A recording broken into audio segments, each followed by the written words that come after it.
Okay, peace guy, here what's going on YouTube. Welcome back to the channel, and today I want to talk to you guys about stereo imaging, what it is and how to achieve it in your home theater and in your 2-channel music setup. So let's get right into it. What is stereo imaging? Well, in short, stereo imaging is when you have a left speaker and a right speaker, the ability to have a seamless sound stage where your speakers are placed. So in my case, my speakers are in the front of my living room. So my whole front wall is a giant blob of sound, just a big wall of sound, seamless sound. Let me tell you what stereo imaging is not. A lot of people will have their left and their right speaker in the front of the room, and they'll sit down and they'll listen to it, and you can pinpoint exactly where those speakers are. And that's not necessarily stereo imaging. Stereo imaging is when you take the speaker out of the equation, where you just start listening to music, not a speaker. And so it's hard to achieve, but it can be achieved in just about any room and any setup as long as you have it set up correctly. So for my reference, I'm using Canton A96.2s. Those are my 2 tower speakers. And in this room, I'm able to have a very nice stereo image. And how did I achieve that? Well, the first thing is placement.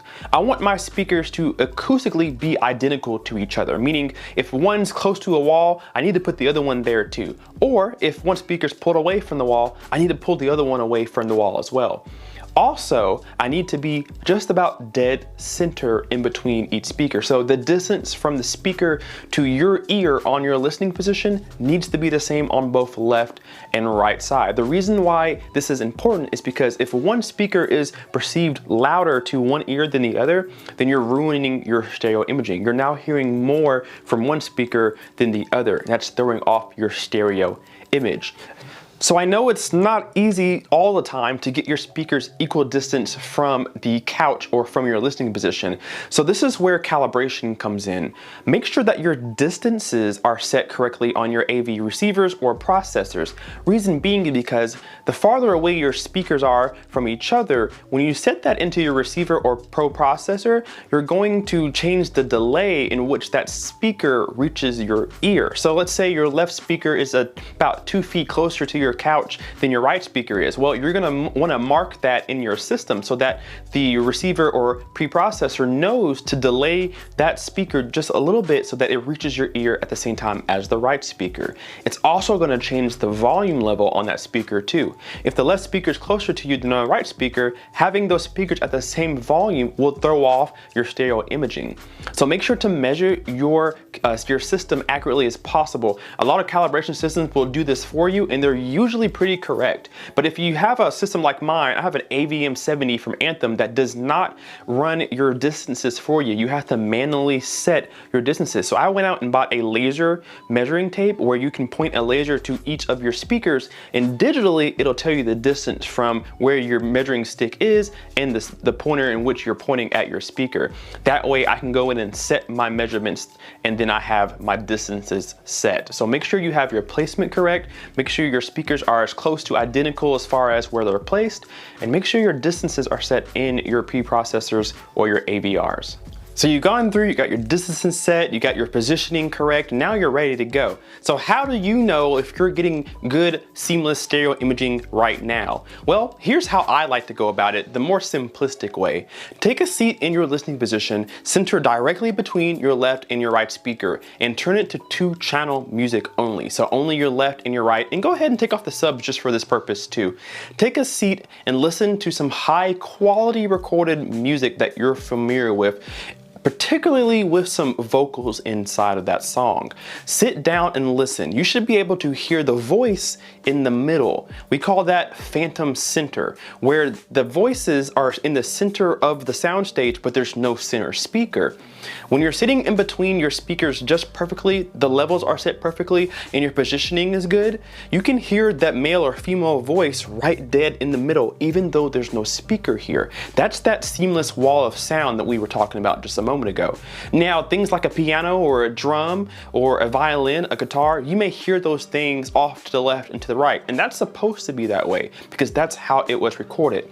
Some artists put the guitar track on the left side and then put the piano on the right, but the voices will typically always stay in the center, unless of course they recorded it to be something different. But more times than not, your voices should stay in the center of the sound, regardless of you being in a 2-channel setup. If you're getting something like that, then you're a lot closer to having stereo imaging. If you're getting something different, then there's more work to be done.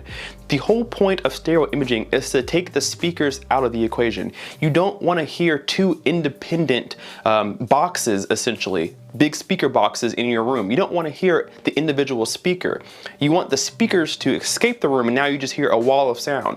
You want to put the vocalist in the middle, you have your instruments on the left and the right side, and your ambient sounds will just kind of float 3D space in the front of your room there.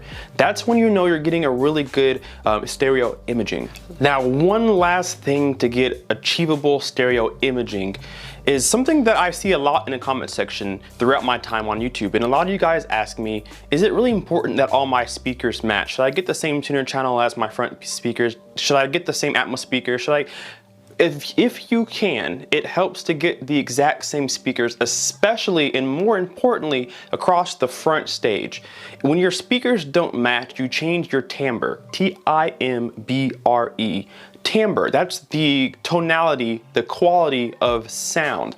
If one speaker is built differently or larger than the other, or maybe one's older than the other, or is positioned differently, you change the timbre of that sound compared to the counterpart, the other speaker, and that will disrupt your stereo imaging. If something sounds a little bit different than the other speaker, your brain, your ears will know it, and it will distract you from a seamless sound.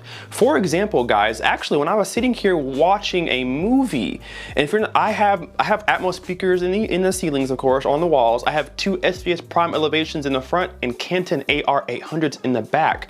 And I was doing some Dolby Atmos tests, some demos on my system, and I can hear as the helicopters and the leaves and the thunderstorms and everything goes above my head, I can hear a tonal difference in both those speakers, even in just the Atmos section. So even though it's Atmos, I was able to instantly notice a difference, and it distracted me from the movie and from the experience because all I was thinking was, that sounds cool, but it sounds different up front than it does in the back. And that's the same for every speaker in the system. It's best, if you can, to get your front 3 speakers to be the same. Most people say if you have 2 towers on the left and right, then you should put a tower in the middle. And I know that's not easy for most people to do, but if you can, do so. If you can't, then find the matching center speaker that goes with the rest of the speakers in the group. So for me, I have Canton A96.2s with a matching Canton A66.2 that goes with these speakers. It's best to match everything to timbre match so that when you are watching a movie or listening to music, you're not focused on the differences, you're just focused on the sound.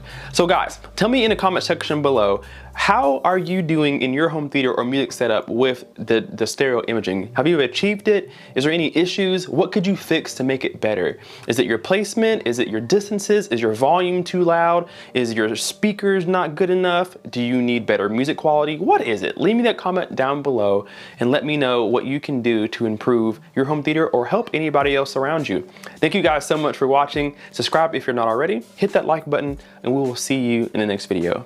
K-Bass Guy out. Peace.